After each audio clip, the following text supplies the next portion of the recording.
नमस्कार friend, JGB world education में आप लोगों का बहुत बहुत स्वागत है। दोस्तों, इसके पहले वाले वीडियो में हम लोगों ने जो ग्लैंड है उसके बारे में समझा था। अब इस वाले वीडियो में नर्वस सिस्टम यानी जो तंत्रिका तंत्र है इसको समझने वाले हैं। तो तंत्रिका तंत्र, अब देखते हैं तंत्रिका तंत्र किसे कहते हैं, और उससे पहले देखेंगे कि तंत्र क्या होता है और तंत्रिका क्या होती है। तो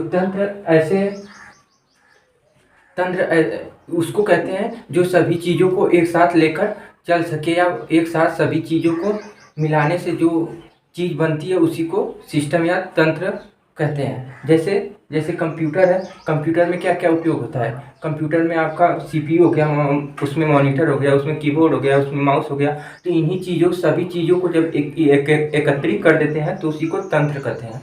तो ठीक इसी प्रकार क्या है कि हमारा जो बॉडी है, शरीर है, उनको भी कंट्रोल करने के लिए या उनकी हमारे शरीर में जितनी क्रियाएं हैं उनको क्या करेंगी, कंट्रोल, नियंत्रण और नियमन, यानी कंट्रोल और रूल यानी उन सभी क्रियाओं को कंट्रोल करने के लिए और उसको नियमन करने, उसको चलाने के लिए किसकी आवश्यकता होती है, हमें तंत्रिका तंत्र की।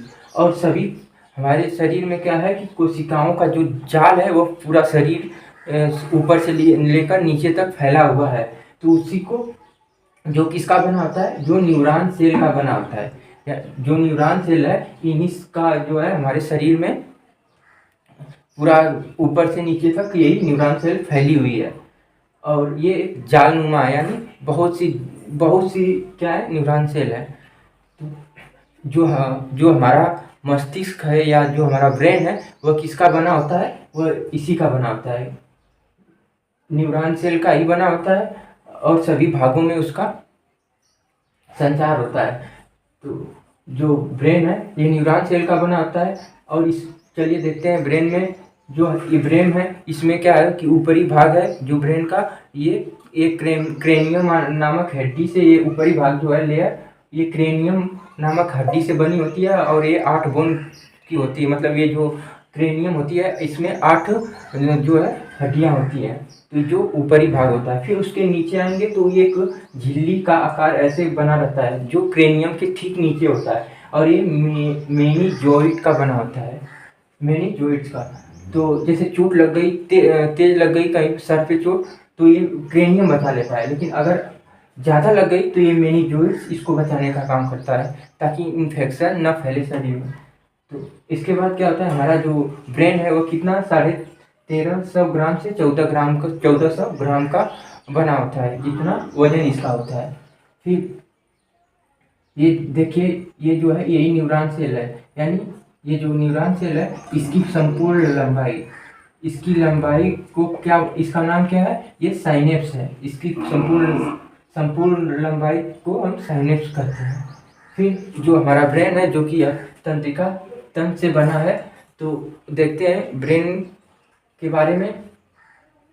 तो हमारा जो ब्रेन है ये 3 प्रकार का होता है, एक है अग्र मस्तिष्क, दूसरा मध्य और तीसरा पश्च। 3 प्रकार के हो गए, अग्र मस्तिष्क, मध्य मस्तिष्क और पश्चिम मस्तिष्क।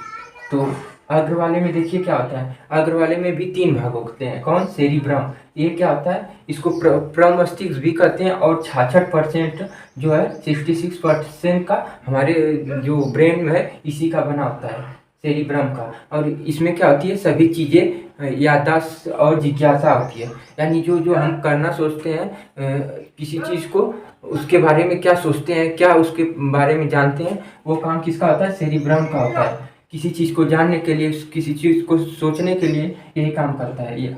और याददाश्त यानी हमारी, जैसे हम किसी चीज़ को, अगर किसी व्यक्ति को देखते हैं उसको पहचानने में अगर दिक्कत आती है तो आप समझ जाइए कि ये सेरिब्रम जो है सही से काम नहीं कर रहा है आपका। फिर दूसरा है थैलेमस, इसी का अग्रभाग का, ये क्या करता है, हमें बाहरी ज्ञान कराता है। अगर टेम्परेचर बाहर का गर्म है तो यही बताता है शरीर को क्या है कि जो है बाहर ताप है या ठंड है या गर्म है। अगर सुई कोई चुभती है शरीर में तो भी हमें यही एहसास कराता है, कौन, थैलेमस ही। उसके बाद तीसरा है हाइपोथैलेमस, ये इसका कार्य क्या है हमारे शरीर में, तो ये क्या है कि जितनी भी अंदर की एक्टिविटी है, यानी शरीर की जितनी भी क्रियाएं हैं अंदर वाली, वो क्या, उसको कंट्रोल करने का काम हाइपोथैलेमस करता है।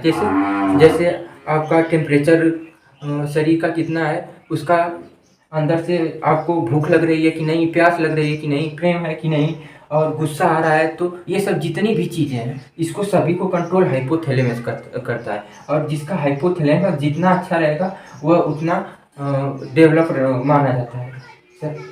फिर इसके बाद आता है मध्य मस्तिष्क। इसमें क्या होता है, कार्पोरा होता है, पहला भाग कार्पोरा होता है, जो ये तो अग्र वाला हो गया। फिर इसके बाद यहाँ पे जो है मध्य मस्तिष्क है। तो इसमें क्या है, कार्पोरा पहला होता है, ये क्या करता है, बस देखने और सुनने का काम करता है। यानी हमारे जो देखती तो आँख है, पर उसको लेके जाता है कहाँ, माइंड पे, ब्रेन में लेके जो जाता है वह कार्पोरा का ही काम होता है।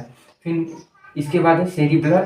सेरिब्रल में क्या होता है कि ये क्या, सेरिब्रल पेंडिकल, इसका काम का क्या होता है कि ये भी मध्य मस्तिष्क में दूसरा भाग है। और ये क्या होता है कि ये जो इधर साइड है यहीं से स्पाइनल कॉर्ड से जुड़ा होता है। ये रीढ़ की हड्डी, ये जो है इसी रीढ़ की हड्डी में स्पाइनल कॉर्ड होती है और जुड़ा होता है। यानी जब इसका काम क्या है कि जब हमारा ब्रेन क्या हो, बिजी रहे किसी चीज़ में, अगर हम कुछ पढ़ लिख रहे हैं उसमें ध्यान है, या तो हमारा ध्यान कहीं और पे है, अगर हम पढ़ लिख रहे हैं तो कहीं ध्यान और है, तो एक आध झटके से आ जाता है। अगर कोई अरे कहाँ तुम हो, तो उसका दिमाग फिर वो रिटर्न हो जाता है उसी स्थान पे। तो तब तक उसको कौन कंट्रोल किए रहता है, ये स्पाइनल कॉर्ड कंट्रोल किया रहता है, जब अचेतन मन में थोड़ा रहता है हमारा ब्रेन। फिर तीसरा है पश्च मस्तिष्क। इसमें क्या है, पहला सेरिबेलम। इसमें क्या आता है कि सेरिबेलम में जो इसका काम है, ये शरीर को ही बैलेंस कर देता है पूरा। अगर हम चल पा रहे हैं तो ये क्या बैलेंस होकर आराम से चल पा रहे हैं। यही देखते हैं किसी सर्कस में क्या होता है कि छोटे छोटे लड़के उस एक रस्सी, अगर कोई रस्सी है ऐसे, तो एक छोटा सा लड़का क्या करता है, इस पे रस्सी पे चल लेता है। परंतु हम लोग आम लोग नहीं चल पाते। ये जो शरीर को पूरा, अगर छोटा बच्चा है अगर देखेंगे तो वह उसका सेरिब्रल सही नहीं रहेगा। अगर चलता चलता छोटा 2 साल भर का रहेगा तो वह चलता चलता गिर जाएगा, तो वो, या 6 महीना का रहेगा तो वो गिर जाएगा, उसका यही सेरिबेलम सही से काम नहीं करता है। तो बैलेंस, अगर वो रस्सी पे कोई लड़का अगर चल रहा है, ऊपर की तरफ रस्सी बनी है उस पर चल रहा है, तो ये इसका सेरिबेलम बहुत सही काम कर रहा है समझिए। फिर दूसरा इसमें मेडुला ओब्लांगेटा। ये क्या करता है, मेडुला ओब्लांगेटा मेटाबॉलिक चीज़ें उसको कंट्रोल करने का काम मेडुला ओब्लांगेटा का है। तो ये क्या है, एक मेटाबॉलिक 2 भाग होता है, एक एनाबॉलिक एक कैटाबॉलिक। तो 12 अमीनो एसिड से वो हो गया एनाबॉलिक, और अगर हमारे भोजन करते हैं टूट के शरीर में आता है तो कैटाबॉलिक। इन दोनों को क्या करता है, कंट्रोल करने का काम मेडुला ओब्लांगेटा करता है। यानी हम जब भोजन कर लिए या कुछ खा पी लिए, तो ये जब यहाँ से गर्दन से जब नीचे आता है तो ये अपने आप क्रिया होती है। तो ये मेडुला ओब्लांगेटा के द्वारा ही सब कुछ हमारे शरीर में होता है। तो अगर हमारा वीडियो यहाँ तक कुछ समझ में आप लोगों को आया तो इस वीडियो को शेयर करिए, सब्सक्राइब करिए और लाइक करिए फ्रेंड। धन्यवाद।